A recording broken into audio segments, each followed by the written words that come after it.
Hello, my peri and postmenopausers. So hopefully you all are having a fantastic day. But today I want to talk about protein powder.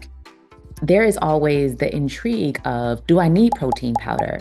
Oh, I use a specific one. Oh, I want to use a plant-based one versus a whey one or one that has dairy. But let's talk about why we use protein powder, what it really is, and then a few different options. And then that'll also lead us into what is collagen. So first of all, how did protein powder even come about? Any type of protein supplement originally was designed for individuals who needed liquid nutrition. Those are individuals who may have been in state hospitals and institutions where they may not have been able to speak, or either in elderly facilities where people could not swallow on a regular basis. But over time, it is realized that it was a way to help people add in additional protein. And then it started to be used by bodybuilders. And once that really kicked off, and then it started to be used by athletes. And of course, you know that so many want to be like athletes, right? Or be athlete-like, that then that became a product of kind of mass distribution. And now it is on the scale that you see it today. There are so many different protein powder brands. There are so many different kinds, but it is a way to give your body a little bit more protein if you are someone who struggles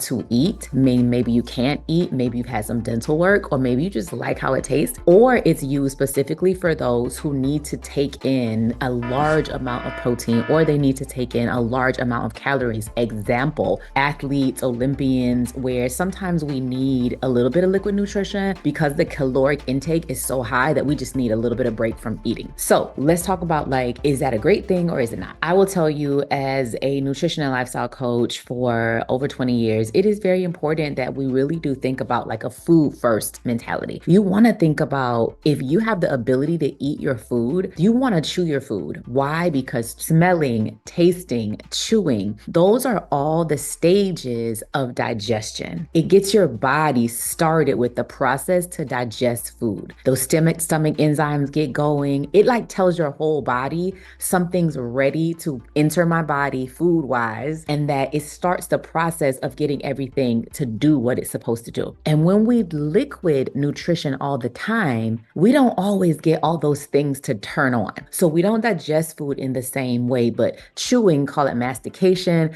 that's that step that starts, sometimes you feel it. Y'all know y'all feel it when those salivary glands is starting and everything starts the process of, okay, I know I'm getting ready for food. So you want to think about protein powders as just what they are, supplements. It's to supplement something you cannot do, or to supplement you because you're not capable of doing it at the volume that you need to. But many of you who are listening, that's not necessarily the case. You have the opportunity to chew your food. You're okay. You can actually eat at the level you need, but sometimes you're just on the go, right? Sometimes you are very pressed for time and you don't have any other options. Protein shakes, using protein powder is a great way to help you kind of stay on track with eating enough protein. And sometimes you have to replace that meal because you are just that busy. So let's talk about a little bit of the different kinds of protein. So first of all, the traditional whey protein. That is definitely still made from milk. It is dairy. And sometimes people who are dairy intolerant or either have sensitivities, they don't always understand that protein powder, if it is a whey-based protein powder, it is dairy. And whey is also found in a lot of other items. So just please make sure, if you are sensitive to it, really pay attention to ingredients. But whey protein basically is a complete protein because it contains all essential amino acids naturally. It is really good for building muscles, and it is great for recovery, right, after exercise, or as I said, y'all, right, we can eat our food. Usually, depending on the brand, you can get in the protein powder anywhere from 12 grams all the way up to almost 50 grams of protein at one time. Many of you all will probably be using a protein powder that's anywhere from 25 to 30 grams, or you may be using one that is very light and it may be just closer to like 15 or 20, but usually you're going to be in that 25 to 30 range. Now next, casein protein. Now, casein is a little bit different in the way that it operates. Casein is very slow. If you've ever heard of that one, usually that is for people who are extreme bodybuilders, and by extreme meaning they are bodybuilders or fitness fanatics, or they are somebody who is very used to using protein powder and is looking for a different type of muscle recovery or a different type of muscle gain. It's one that digests pretty slowly, so the people who use that one typically may be using it at night before they go to bed. However, casein protein is probably one of the hardest ones that most people struggle to digest, right? So if you are ever using casein, or sometimes you may see it in articles, you may see it listed as one to get, because the protein content can be a little bit higher in an average brand. Usually they're going to be upwards of 30 grams for almost any type of casein protein, right? And it'll go up from there. So think through if that's something that you believe is right for you. But again, it digests really slowly, so it's usually good for at night. But it also is one that if you think you have any type of digestion issues, don't use casein protein. It is, I would say, the strongest in response to dairy. Next, we get into a lot more of our plant-based proteins, right? And there's a lot of different ones of those as well. The first one is a soy-based protein powder. Some people don't really want that one, right? If you think that you don't want soy, then this one isn't for you. But soy-based protein has a very different taste than, say, pea protein. And we'll talk about that one in a second. But it is made from soybeans, right? It is a complete protein too, because soybeans are a complete plant-based protein. It's one of a few complete plant-based proteins, which means that it has all essential amino acids, all right? It is very good for helping to build muscle, and it's also really good for those of you who are plant-based eaters, or either you're vegetarian or vegan, if you ate tofu as a vegan. Usually that's going to be about 20 to 25 grams of protein. Now, some other types would be pea protein. I don't know about you. Listen, y'all have to write me and tell me, but pea protein, to me personally, I don't care how you try to mask it, y'all. I just think I don't like how it tastes. I have tried so many brands and I just do not think that it tastes good. However, pea protein is made from peas. It's typically going to be made from yellow peas, although oftentimes you see the green ones pictured, but it's usually going to be made from yellow peas. And then it's usually super popular if anybody who is plant-based, vegetarian, or just somebody who honestly can't eat dairy or eggs. But usually that one's going to be also around like 25 grams of protein. Then we've got hemp-based protein.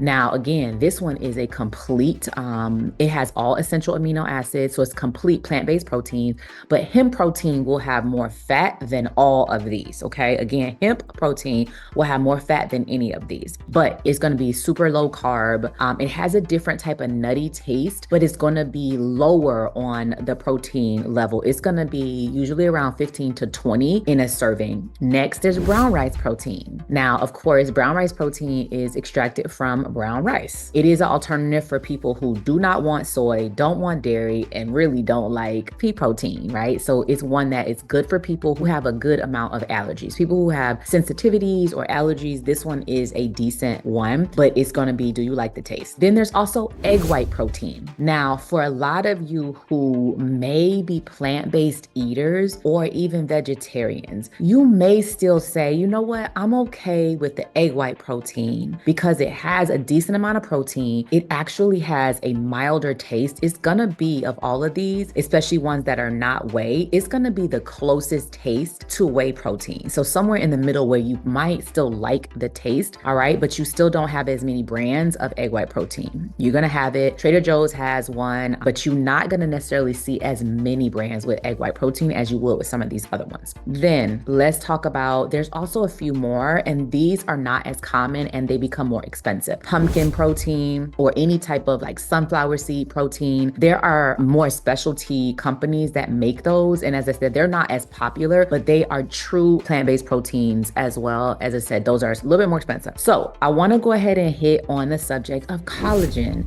And why? Because most people, and many of you probably think it too, but most people believe that collagen is a substitute for protein powder. It's not. Collagen is not for muscle building. Collagen is for ligaments, tendons, joints, hair, nails, skin. It's the thing that's going to keep skin tighter.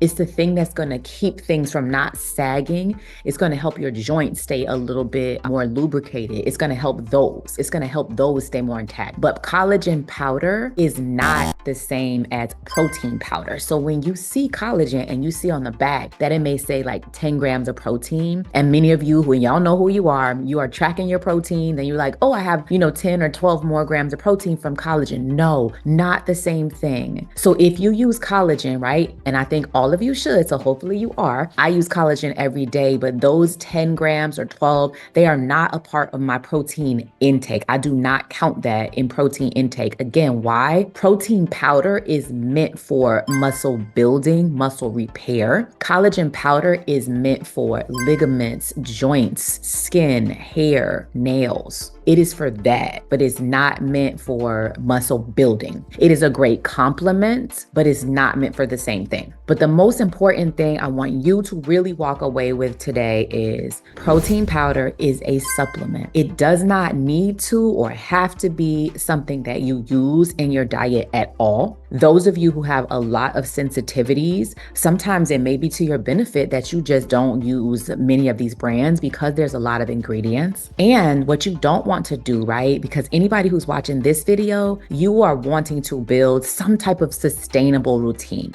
And what you don't want to do is plan in protein drinks as part of your sustainability plan. Why? And if you heard me say that, you all know who you are already, who you've done that in your past where, I drink a protein shake, that's a skipped meal. No, because in reality, as we all get older, you know that you're not going to do that consistently. And you want to do things that you can live up to consistently. And remember, we want to chew and eat our food more of the time. So if you're pressed for time, grab that protein shake. If you just like how it tastes, great. Let that be something you add in here and there, but don't let protein shakes be the thing that becomes your main meal on a regular basis. Because you know why? Then when you go on vacation, are you taking protein powder on vacation? No. And you know what happens? You go to that work meeting, you go to the office party, you go to the holiday party, or you go on vacation. All of a sudden, you're not using protein powder and you're trying to navigate eating real meals. And all of a sudden, your caloric intake goes up because you have not necessarily been following through with eating normally. But that's why many of you who are watching this video, that's why you're seeing this video, because you're trying to create sustainability. You're trying to have a way of life that you can continue doing, and so that you can always make the right choices that make the most sense for you. But again, try to eat your food first. And then if you're super pressed, you just like how it tastes, you want to go to Smoothie King or Planet Smoothie, Tropical Smoothie, wherever you like to go, or your local smoothie shop, or make yours at home and make it like dessert, whatever it is that you're trying to do. Let that be something that's kind of like, here and there, but not where it's your main source of protein, especially when you still got all your teeth and we can still chew. So think about it like that. But remember, there are many different types of protein powder, and you have to think about what is the right one for you based on your digestion, your needs, sensitivities you may have. And then remember, collagen, albeit it has some protein, because collagen is a type of protein, but it is not protein to build muscle. It is protein to help with skin, hair, nails, tendons, joints. So hopefully this was helpful. If you have some insight or you have some thoughts or this resonated with you and you just realized, man, I didn't really know that, drop me a note. Let me know what you think. Send me a little bit of feedback, and I'll see you next time.